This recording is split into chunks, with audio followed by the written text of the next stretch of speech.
Não é preciso ir à Rússia para ver que as mulheres são atacadas por diversos homens há milênios. É só olhar para o lado, a história não foge.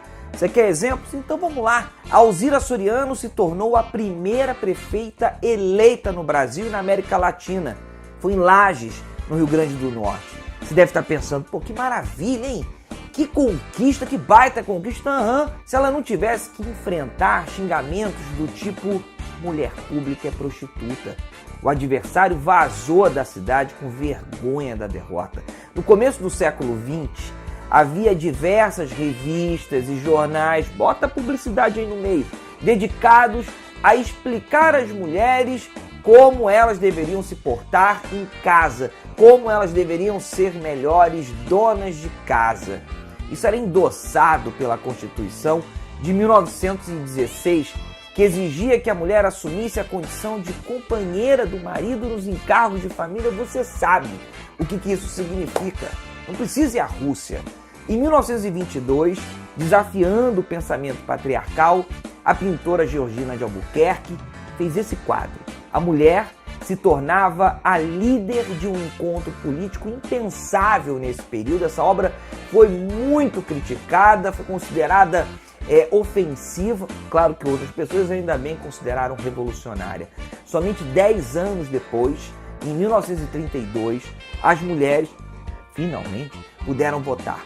Pensando nacionalmente, tá? A primeira eleitora considerada do Brasil foi essa que você está vendo em 1927.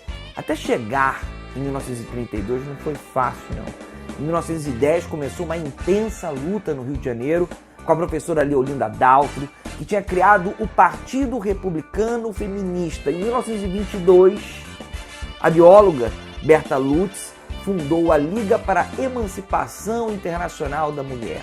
Tanto Leolinda como Berta foram chamadas dos piores nomes que você pode imaginar.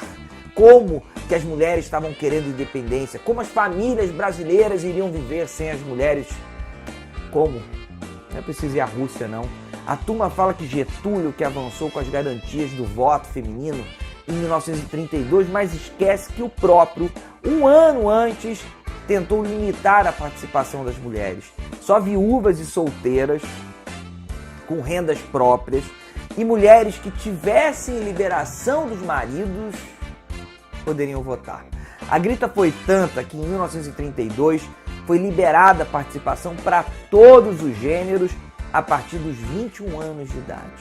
Hoje, para você ver que o avanço é ainda lento, o Brasil ocupa a posição de número 115 no ranking mundial de presença feminina no parlamento. 138 países foram analisados nessa pesquisa.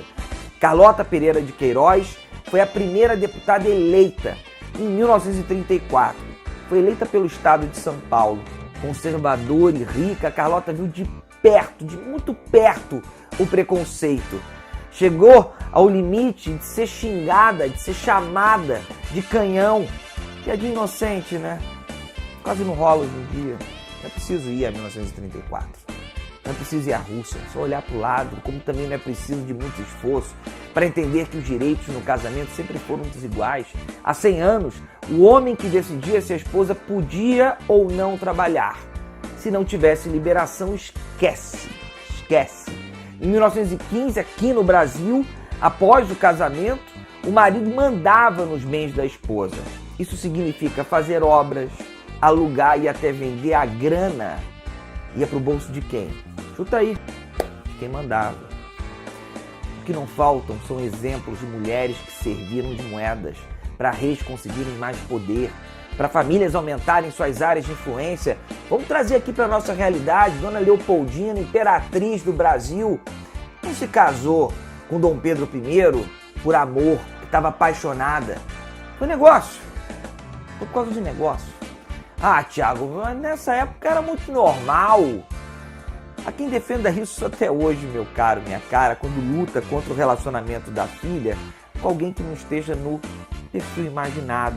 Quantas vezes já escutamos uma piadinha e há quem ache graça disso, uau, de mulheres serem trocadas, serem negociadas por camelos em países árabes. Já deve ter visto muita gente fazer piadinha disso, né? Quanto vale? a sua namorada. E garotas jovens sendo trocadas por refrigerantes em Fortaleza, aqui no Brasil. Durante muito tempo as mulheres foram proibidas de jogar futebol. Não é preciso ir à Rússia para lembrar de Zezé Mota sendo xingada por ser mulher negra e interpretar Chica da Silva. Não é preciso ir à Rússia para ler essas notícias que você está vendo. Ué, não é preciso ir à Rússia para olhar para o lado. É preciso trazer a Rússia para entender o que a história não foge.